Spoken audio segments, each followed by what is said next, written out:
So today's question is: a 25-year-old man experienced pain in the right knee while skiing, causing his knee to twist and him to fall to the ground. His knee is swollen, he cannot bear full weight or fully extend or bend his leg. There is tenderness over the medial joint line. Emergency room X-ray findings were normal, and the range of motion, although restricted, is stable to varus and valgus stress. Straight leg raise is unrestricted. What is the most likely type of injury?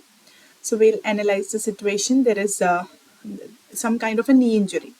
The main three things you are concerned is the cruciate ligaments, the collateral ligaments, and the meniscal ligaments. And there will be clues in the question regarding what kind of an injury is there.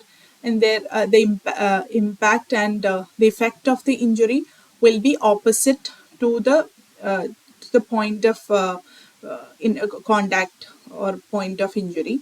Like for example, if there was a hit on the medial side of the knee, the lateral collateral ligament will be affected or will be torn.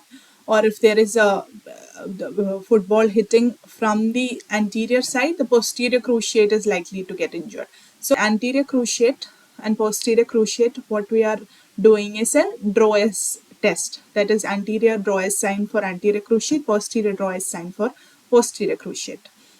The varus and valgus stress test is for collateral ligament, and in this case it is normal, it is stable. That means there is no collateral injury. Varus stress test is for lateral collateral ligament, and valgus stress test is for medial collateral ligament. So even the collaterals are intact. Straight leg raise is unrestricted, which means the patellar dislocation is not there. The quadriceps tendon is all intact. There is the range of motion is restricted because of the pain and the swelling and everything. So what is the likely injury? So we have excluded cruciate, we have excluded the collateral ligament. The options are anterior cruciate, tuberosity, transverse genicular, medial meniscus, and posterior cruciate ligament. What is the key in this question is that he cannot bear full weight or fully extend or bend his knee. Okay, so it is not cruciate, it is not collateral, so it is likely to be meniscal injury.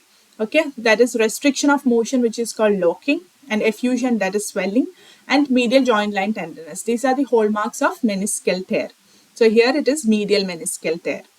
Okay, stress test eliminates a collateral ligament rupture, varus and valgus, and the straight leg test eliminates patellar dislocation and quadriceps. They are also not in the option. Other options were tuberosity, transverse genicular ligament, posterior cruciate, anterior cruciate. Anterior cruciate, posterior cruciate is not out of the picture because there is nothing mentioned about the Drouais sign, posterior and anterior Drouais. Hit was not on the anterior or posterior side.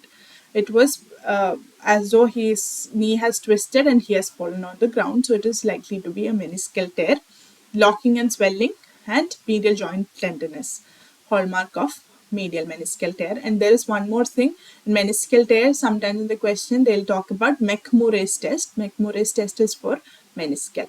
Drouais sign for anterior and posterior cruciate. The varus and valgus stress test for collateral ligament. The most likely injury in a knee injury is the O'Donnell's unhappy triad, which is the combination of ACL rupture, MCL rupture, and medial or lateral meniscal damage. Okay, that is it. Thank you.